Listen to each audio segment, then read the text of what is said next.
बदलाव, एक धीमा पीसने वाला चक्का, इसने हमेशा धरती पे जिंदगी को आकार दिया है।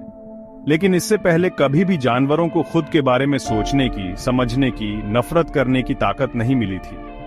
इंसान अपने घमंड में खुद को सबसे ऊपर समझते थे।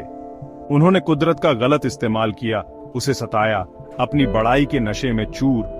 उन्होंने अपने आस-पास के जीवों को कम आंका।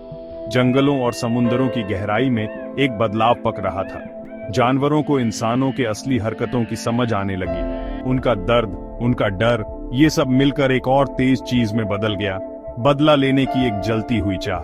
अब संतुलन बदलने वाला था। जानवर ऐसे तरीकों से बात करते थे जो इंसान नहीं समझ सकते थे।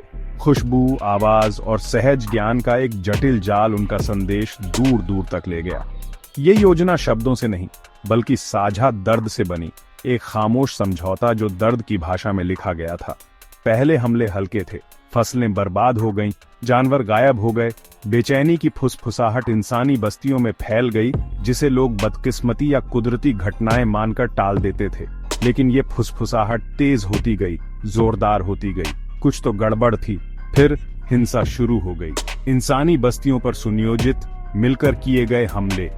भेड़ियों के झुंड शिकार करते, उनकी आवाजें रात में गूंजती। पंछी आसमान को काला कर देते, उनकी चोंच खंजर की तरह तेज। जानवरों का संसार जो कभी बिखरा हुआ था, अब एकजुट हो गया था। इंसानों ने बिना तैयारी के अपनी क्रूरता से जवाब दिया।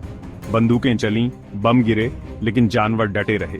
वे अपनी जिंदगी के लिए लड़ रहे थे, पीढ़ियों से जमा हुए गुस्से से भरे हुए। लड़ाई का रुख बदल रहा था। इंसानों की दुनिया जो शोषण की नींव पर बनी थी, टूट रही थी। शहरों में अफरा तफरी मच गई। संचार के नेटवर्क और आपूर्ति लाइनें टूट गईं।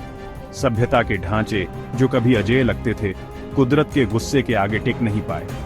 इतनी बड़ी ताकत के सामने इंसानों का विरोध बेकार था। एक एक करके गढ़ गिरते गए, उम्मीदें टूटती गईं, इंसानों का राज खत्म हो रहा था। इस कत्लेआम के बीच दो इंसान, एक आदमी और एक औरत, किसी तरह जिंदा बच गए। हम हमेशा कुदरत के साथ तालमेल बिठाकर रहे हैं, पारिस्थितिकी तंत्र के नाजुक संतुलन का सम्मान करते हुए। अब अपनी दुनिया के खंडहरों से घिरे हमें अपनी प्रजाति के कार्यों के परिणामों का सामना करने के लिए मजबूर होना पड़ रहा है। वे सभ्यता के अवशेषों से होकर भूतों की तरह घूमते रहे।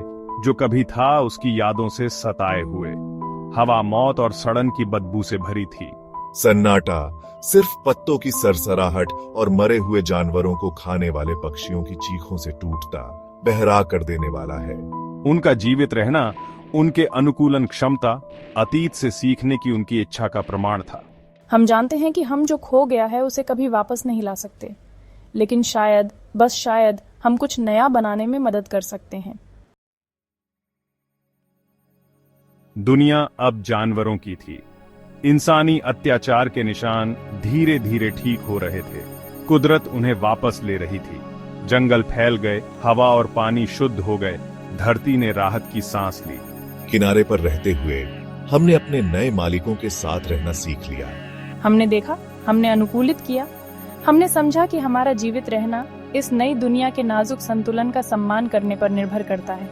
विकास का चक्र घूम गया था। जानवर जो कभी शिकार थे, अब प्रमुख शक्ति थे, और कुछ बचे हुए इंसानों को जीवन की भव्य टेपेस्ट्री में अपने स्थान के सही अर्थ पर विचार करने के लिए छोड़ दिया गया था।